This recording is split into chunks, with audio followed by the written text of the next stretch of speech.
So మీ liberated అని అలా extreme థింకింగ్‌తో సొసైటీని ఇన్‌ఫ్లూయెన్స్ చేసే రామ్ గోపాల్ వర్మ గారు, ఒకవేళ సెక్స్ ఎడ్యుకేషన్ స్కూల్స్‌లో పెడితే ఎలా ఉండాలంటారు కరిక్యులమ్? పిల్లలు ఎలా పుడతారు, ఏంటి సెక్స్‌లో ఏం జరుగుతుందని తెలుసుకోవటం సెక్స్ ఎడ్యుకేషన్ కాదు. ఒక డిజైర్ అయితే ఏదైతే ఉందో దాని మూలాన వచ్చే ప్రాబ్లమ్స్, దాన్ని ఎందుకు కంట్రోల్ చేయాలి, ఏమి చేయాలి అని చెప్పడం అనేది ముఖ్య ఉద్దేశం అయితే, నా ఉద్దేశంలో సెక్స్ ఎడ్యుకేషన్ అంటే పార్న్ ఫిల్మ్స్ చూపెట్టాలి.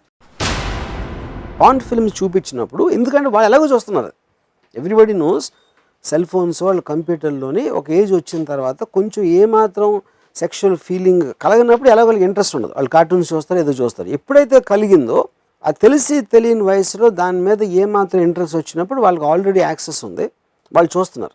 అప్పుడు అది చూపించి అది చూడటానికి వాళ్ళ కోరిక ఎందుకు కలిగింది, ఆ కోరిక కలిగిన మూలాన ఇలా చూసిన మూలం మీకు ఒక రాంగ్ ఇంప్రెషన్ వస్తుంది. అంటే ఇప్పుడు ఉదాహరణకి ఒక యాక్షన్ ఫిల్మ్ చూపించి మనం ఇందాక నేను చెప్పినట్టు ఒక వేస్తారు, వద్దు ఇలాంటి చేయొద్దు, చేస్తే మీకు నొప్పి తెలుస్తుంది, ఎవరన్నా కొడితే వాడికి నొప్పి పెడుతుంది, ఇలాగ అది మీరు ఆ సినిమా చూపించి దానికి సంబంధించిన ఇది చూపించి చెప్తారు. అలాగే పార్న్ ఫిల్మ్ అనేది నా ఉద్దేశంలో యాక్షన్ ఫిల్మ్ అనేది పవర్కి ఎలాగో ప్రతీక, ఒక ఫ్యాంటసీకి పార్న్ ఫిల్మ్ అనేది సెక్షువల్ డిజైర్కి ప్రతీక. అది అప్పుడు అదే చూస్తున్నారు కాబట్టి దాన్నే చూపించి దాంట్లో ఉన్న ఫాల్ట్స్, దాంట్లో ఉన్న ఫ్యాంటసీ ఎలిమెంట్స్, దాంట్లో ఏది ఒక రాంగ్ మెసేజ్ వస్తుంది, ఏది కరెక్ట్గా తీసుకోవాలి అనేది ఎక్స్ప్లెయిన్ చేయడం అనేది నిజమైన సెక్స్ ఎడ్యుకేషన్. స్కూళ్ళలో మీరు అనేది కరిక్యులంలో పార్న్ ఫిల్మ్స్ చూపించారు పిల్లలకు. కరికులం అనేది డిఫరెంట్ పాయింట్. ఈ పర్టికులర్ దాన్ని కూడా ఎడ్యుకేట్ చేయటం అనేది ఉద్దేశం అయితే పార్న్ ఫిల్మ్ నుంచి మ్యాక్సిమం ఎడ్యుకేషన్ వస్తుంది. ఎందుకంటే ఉదాహరణకు నేను ఈ మధ్యన ఒక ఆర్టికల్ చదివాను, how porn hijack sex lifes. అంటే మనం అనుకున్నది ఒకటి, మనం ఏమనుకుంటాం దానికి ఎగెయిన్స్ట్ గానో, దానికన్నా చాలా విపరీతంగానో, దానికన్నా చాలా డిఫరెంట్గానో చూపెడతాయి. అది చూసినప్పుడు ఇదే కరెక్టా, ఇదే అసలు సెక్సా అని వాళ్ళు అనుకున్నప్పుడు అది తీసిన వెనకాల వాళ్ళ ఉద్దేశం, అది ఎందుకు కరెక్ట్ కాదు, లేకపోతే ఎందుకు కరెక్ట్ అనేది వాళ్ళు చూసే దాన్ని ఎక్స్ప్లెయిన్ చేయాలి. కానీ వాళ్ళు చూడని దానితో డయాగ్రామ్ లేసి చేస్తే వాళ్ళు ఎలాగో చూడలేదు ఆ డయాగ్రామ్స్. అది వాళ్ళకు టెక్స్ట్ బుక్ లాగా ఫీల్ చేయకూడదండి. వాళ్ళకు ఉన్న ఒక అంటే డ్రింకింగ్ గురించి చెప్పబడుతుంది, మీరు డ్రింక్ చేస్తే ఒక హై వస్తుంది, కానీ ఆ డ్రింక్ చేసినప్పుడు ఇప్పుడు ఇట్లా అవుతుంది, అది ఎందుకో ఒక మోతాదులో ఉండాలి, దానికన్నా ఎక్కువ ఉంటే ఇది అవుతుంది మనం ఎలా అయితే చెప్తామో, ఏదైతే వాళ్ళు చూడాలనుకుంటున్నారో చూస్తున్నారో దాన్నే ఉదాహరణగా తీసుకుని చెప్పాలి. మీరు బై మిస్టేక్ కూడా తమిళనాడు వెళ్ళి ఇలాంటివని చెప్పకండి. పాపం ఖుష్బు గారు ప్రీమారిటల్ సెక్స్ గురించి ఒక మాట అనేసరికి ఆవిడ మీద కేసులు పెట్టేస్తారు జనం. కేసులు ఎవరైనా పెడతారండి, ఎవరి మీద పెడతారు. దాని తర్వాత మొత్తం కోర్టు ఎక్విట్ చేసింది, and it's correct also. Can you stand face to face and say the same thing to a set of very religiously charged parents?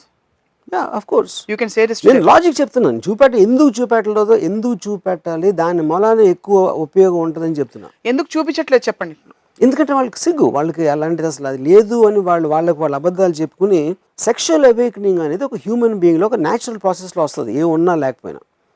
అది ఇప్పుడున్న సొసైటీలో మీకు అడ్వర్టైజ్మెంట్స్ అవ్వచ్చు, అందమైన అమ్మాయిలు బికినీలో ఉంటారు, లేకపోతే ఎక్స్ప్రెషన్ ఉంటుంది, లేకపోతే పాన్ ఉంటుంది, లేకపోతే హీరోయిన్స్ కింపి బట్టలు వేసుకుని ఐటమ్ సాంగ్స్ చేస్తున్నారు. అవన్నీ కూడా మీకు ఒక సెక్షువల్ ఎలిమెంట్ని ప్రేరేపిస్తాయి, ఒక ఎంటర్టైన్ చేస్తున్నాయి, ఒక ఇంట్రెస్ట్ క్రియేట్ చేస్తున్నాయి. దాంట్లో టాప్ ఎక్స్ట్రీమ్ అనేది పాన్. అది అందరికీ అందుబాటులో ఉన్న దాన్ని బయట పెట్టి దాంట్లో ఉన్న బ్యాడ్ గుడ్ చెప్పాలి. కానీ అది లేదు, నా కొడుకు చూడలేదు, నా పిల్లలు తప్ప మిగతా వాళ్ళతో చూస్తారు అని అపోహలు ఉండటం అనేది చాలా మూర్ఖత్వం. సో డిమాండ్ అండ్ సప్లై కూడా కొంత పని చేస్తుంది.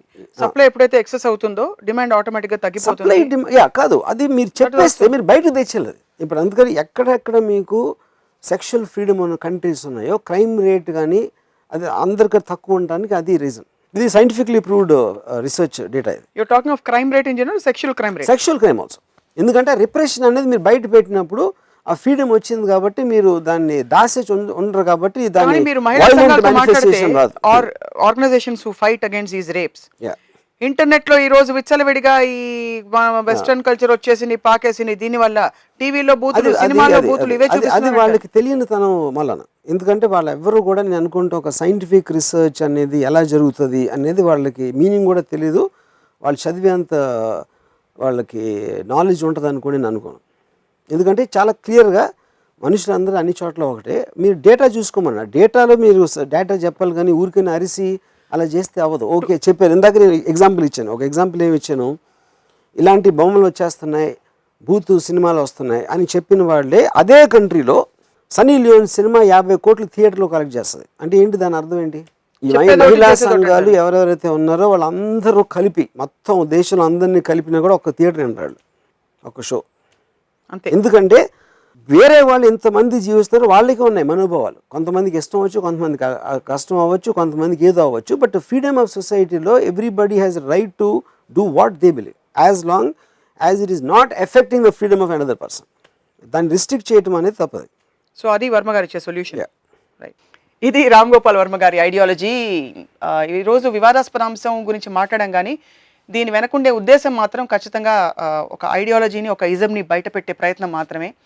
సో సమాజంలోని విలువల్ని కానీ మారల్స్ని కానీ ప్రశ్నించి, నా ఉద్దేశం మాత్రం సెక్స్ కన్నా బ్యూటిఫుల్ థింగ్ గాడ్ క్రియేట్ చేయలేదు అని చెప్పడం. మీ ఉద్దేశం అదే ఉండొచ్చు, నా ఉద్దేశం మాత్రం ఇదే. ఓకే, మా ఉద్దేశం చెప్పాం, వర్మ గారి ఉద్దేశం చెప్పారు. Stay tune to రామోయిజం. మీరు బై మిస్టేక్ కూడా తమిళనాడు వెళ్ళి లాంటివని చెప్పకండి. పాపం ఖుష్బు గారు ప్రీమారిటల్ సెక్స్ గురించి ఒక మాట అనేసరికి ఆవిడ మీద కేసులు పెట్టేశారు జనం. కేసులు ఎవరైనా పెడతారండి, కేసులు ఎవరి మీదైనా పెడతారు. వర్మ గారి మీద కూడా చాలా దాని తర్వాత మొత్తం కోర్టు ఎక్విట్ చేసింది and it's correct also. Can you stand face to face and say the same thing to a set of very religiously charged up parents? Of course you can say this. నేను logic చెప్తున్నాను, ఎందుకు చూపెట్టాలి, దాని మూలాన ఎక్కువ ఉపయోగం ఉంటుందని చెప్తున్నా. ఎందుకు చూపించట్లేదు చెప్పండి. ఎందుకంటే వాళ్ళకి సిగ్గు, వాళ్ళకి అలాంటిది అసలు అది లేదు అని వాళ్ళ అబద్ధాలు చెప్పుకుని. సెక్షువల్ అవేకనింగ్ అనేది ఒక హ్యూమన్ బీయింగ్లో ఒక న్యాచురల్ ప్రాసెస్లో వస్తుంది, ఏ ఉన్నా లేకపోయినా. అది ఇప్పుడున్న సొసైటీలో మీకు అడ్వర్టైజ్మెంట్స్ అవ్వచ్చు, అందమైన అమ్మాయిలు బికినీలో ఉంటారు, లేకపోతే ఎక్స్ప్రెషన్ ఉంటుంది, లేకపోతే పాన్ ఉంటుంది, లేకపోతే హీరోయిన్స్ కింపి బట్టలు వేసుకుని ఐటమ్ సాంగ్స్ చేస్తున్నారు. అవన్నీ కూడా మీకు ఒక సెక్షువల్ ఎలిమెంట్ని ప్రేరేపిస్తాయి, ఒక ఎంటర్టైన్ చేస్తున్నాయి, ఒక ఇంట్రెస్ట్ క్రియేట్ చేస్తున్నాయి. దాంట్లో టాప్ ఎక్స్ట్రీమ్ అనేది పాన్. అది అందరికీ అందుబాటులో ఉంది. అందుబాటులో ఉన్న దాన్ని బయట పెట్టి దాంట్లో ఉన్న బ్యాడ్ గుడ్ చెప్పాలి, కానీ అది లేదు, నా కొడుకు చూడలేదు, నా పిల్లలు తప్ప మిగతా వాళ్ళతో చూస్తారు అని అపోహలు ఉండటం అనేది చాలా మూర్ఖత్వం. సో డిమాండ్ అండ్ సప్లై కూడా కొంత పని చేస్తుంది. సప్లై ఎప్పుడైతే ఎక్సెస్ అవుతుందో డిమాండ్ ఆటోమేటిక్గా తగ్గిపోతుంది. సప్లై కాదు, అది మీరు చెప్పేస్తే మీరు బయటకు తెచ్చలేదు. ఇప్పుడు అందుకని ఎక్కడెక్కడ మీకు సెక్షువల్ ఫ్రీడమ్ ఉన్న కంట్రీస్ ఉన్నాయో క్రైమ్ రేట్ కానీ అది అందరికన్నా తక్కువ ఉండడానికి అది రీజన్. ఇది సైంటిఫిక్లీ ప్రూవ్డ్ రిసెర్చ్ డేటా. ఇది you're talking of crime rate in general, sexual crime also. ఎందుకంటే రిప్రెషన్ అనేది మీరు బయట పెట్టినప్పుడు ఆ ఫ్రీడమ్ వచ్చింది కాబట్టి మీరు దాన్ని దాసేసి ఉండరు కాబట్టి దాన్ని మీరు మహిళా సంఘాలతో మాట్లాడితే organisations who fight against these rapes internet లో ఈ రోజు విచ్చలవిడిగా ఈ వెస్టర్న్ కల్చర్ వచ్చేసి పాకేసి దీని వల్ల టీవీలో బూతులు, సినిమాలో బూతులు ఇవే అది వాళ్ళకి తెలియని తనం వలన. ఎందుకంటే వాళ్ళు ఎవ్వరు కూడా నేను అనుకుంటే ఒక సైంటిఫిక్ రీసెర్చ్ అనేది ఎలా జరుగుతుంది అనేది వాళ్ళకి మీనింగ్ కూడా తెలీదు. వాళ్ళు చదివేంత వాళ్ళకి నాలెడ్జ్ ఉంటుంది అనుకోని నేను అనుకోను.